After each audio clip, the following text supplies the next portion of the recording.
ኑ በጣም ቀላልና የሚጣፍጥ ፎቶቺኖ ክሬፕ አብረን እናዘጋጅ። ይኸውትማ በጣም ቀላል ነው፣ በጣም ነው የሚጣፍጠው። አሁን ወደ አሰራሩ እንጀታችንን እናመጣለን። 2 እንቁላል፣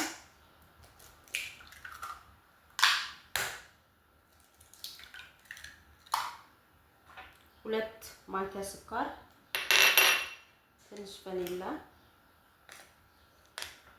2 ማንኪያ ዘይት፣ 1 ኩባያ ከግማሽ ወተት።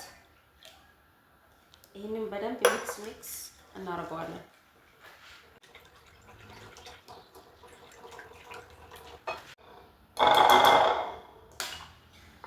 1 ኩባያ ዱቄት። ከዛ በደንብ እናቀላቅለዋለን። ትንሽዬ ጨው፣ ጥሩ የትኛውም ጣፋጭ ውስጥ በደንብ እናቀላቅለዋለን።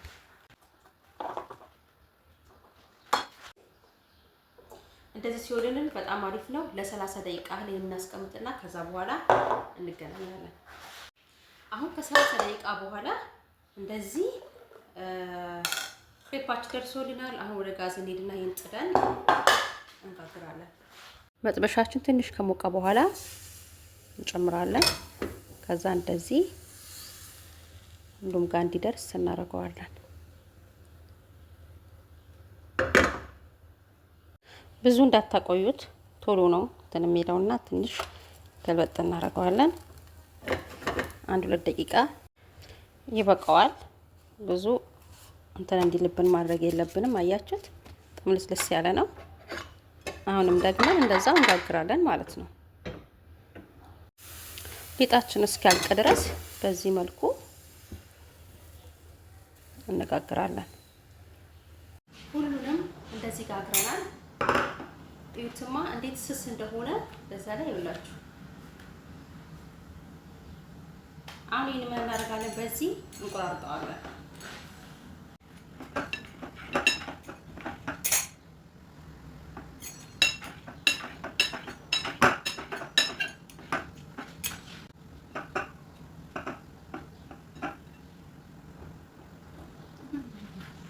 እንደምታዩት እንደዚህ ደርሶልናል።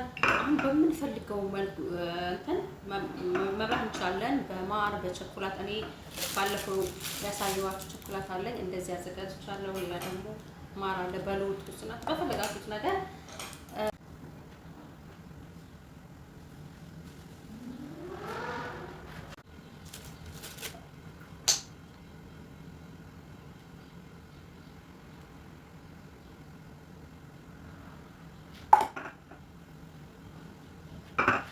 ውዶቼ እንደምታዩት አብረን ያዘጋጀነው ክሬፕ ይህንን ይመስላል። እንግዲህ ተስፋ አደርጋለሁ። እዩትማ እንዴት እንደሚጣፍጥ ልነግራችሁ አልችልም። እንዳልኳችሁ እናንተ በፈለጋችሁት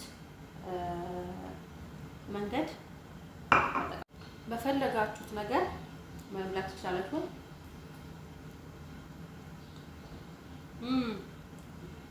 እዚህ ጋር በማርና በቸኮላት ነው ያደረኩት። በሁለቱም መመገብ ትችላላችሁ። እንዴት አያችሁት? የዛሬው ቀላል ቁርስ ወይ ደግሞ መክሰስ። ከወደዳችሁት ላይክ እና ፎሎ ማለት እንዳትረሱ። ባይ ባይ።